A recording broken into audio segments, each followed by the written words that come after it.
Tom Easterling enlisted in the Army Corps of Aviation Cadets in November of 1942. An 18-year-old high school graduate, Tom was eager to serve his country.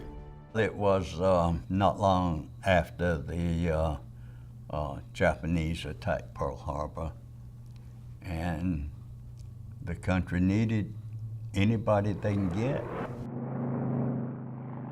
In early 1944, Lieutenant Easterling was flying the P-47 Thunderbolt, one of the most powerful planes ever to engage Hitler's Third Reich. Tom was assigned to the 9th Air Force in France, supporting Patton's Third Army.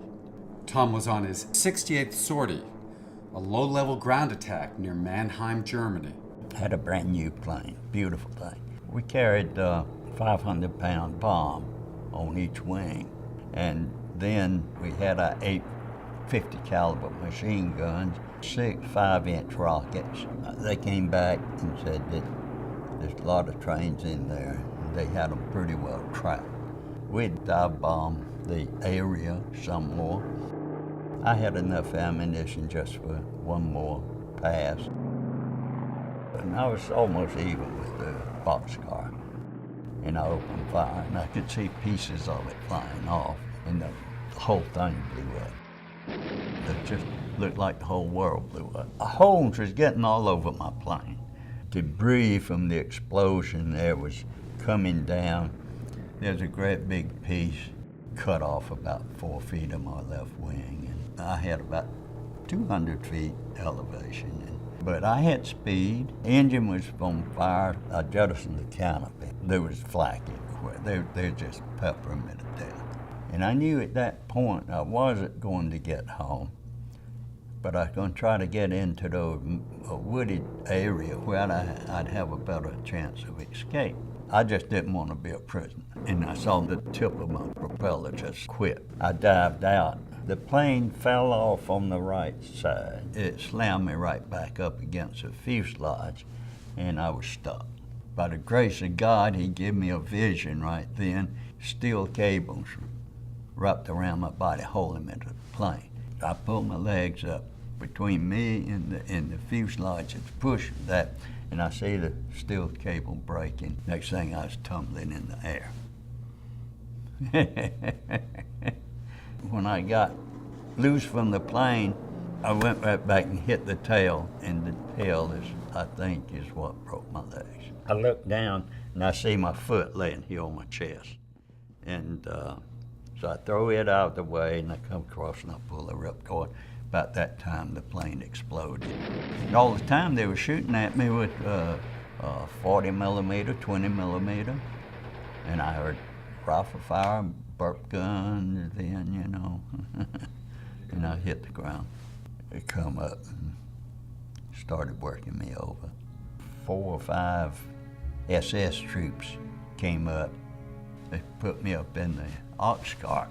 They laid me down in the middle of town.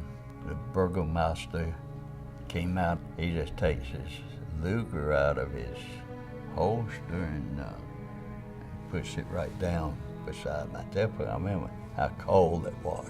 He said he was going to shoot me. I believed him. Next morning, they took me out and put me on the truck and went down into a tunnel where a lot of Germans were. There's ice all across the ceiling and down the walls.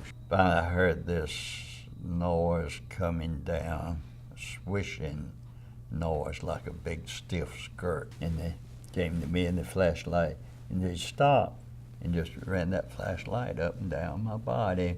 Went back in the direction that she'd come, and in a little bit brought a blanket down and tucked in around me. And that saved my life there. I found out later on she was a nun. Early next morning, went out, got on a train. I started to get unconscious. I was hurting pretty bad. Someone came by with some sweet bread and some of that German coffee. And it was good.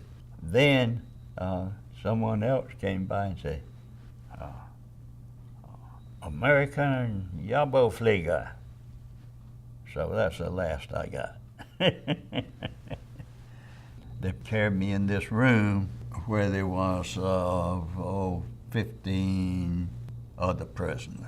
The two Germans that was carrying the stretcher set it down on one side here and raised it up and flipped me off in there while I passed out.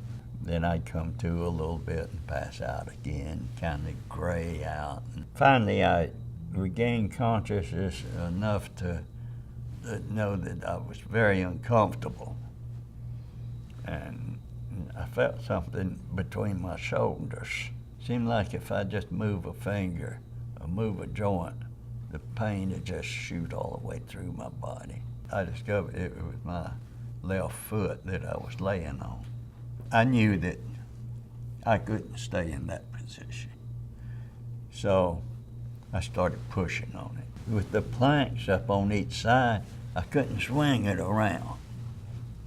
I couldn't raise up, or it just had to go straight down and let the bone just cut through the flesh.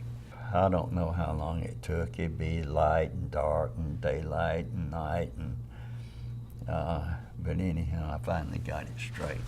Well, this Russian came in, and he brought some papers that he had found in a trash can somewhere. So I ran those papers up in there and massaged them. And he brought me papers for, several days. And that's what I used to swab that out and get rid of that gangrene. Each day, the Germans would come in and take out the ones that had died since the previous day. And of course, they were bringing in new ones all along. And they just brought them in there, and they'd die, and they'd take them out. I was there for over 3 months. He said in English, we are going to move. We traveled for a while. We got to Easterling about dusk in the evening, and that's about the time that the British start bombing. About the time the train stopped in Easterling, the sirens went off. Everybody ran into their holes, and they took me off the cattle car, then just dropped me right beside the tracks, and they took off. Well, pretty soon there's nobody but me, but they started bombing right closer. I saw a concrete bench next to the station. I drove myself off the stretcher and up under that bench. By the time I got under there, there's a bomb hit pretty close. Train flew all to pieces, and train wheel bounced around and fell right over that bench. The concrete cracked, and then a little bit more wood and stuff flew around and fell right across that and made me a little house. Next morning, they all clear sounded, and everybody came out of the holes and just like they was used to it, you know. But eventually, we ended up in a regular prison camp. Tom spent the remaining 3 months as a POW in a camp near Ludwigsburg, Germany. He survived in spite of a badly broken body, lack of medical attention, and severe malnourishment. As the Allied troops moved closer and World War II drew to an end, German guards fled the compound. French troops liberated all 4,000 POWs in the camp, leaving only 5, including Tom, who were too severely wounded to move.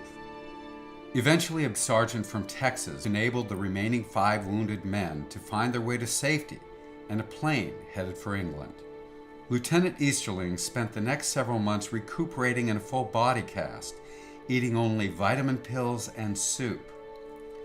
Finally, back in the USA, Tom would spend the next 2.5 years in military hospitals, healing from the psychological and physical trauma of his POW experience.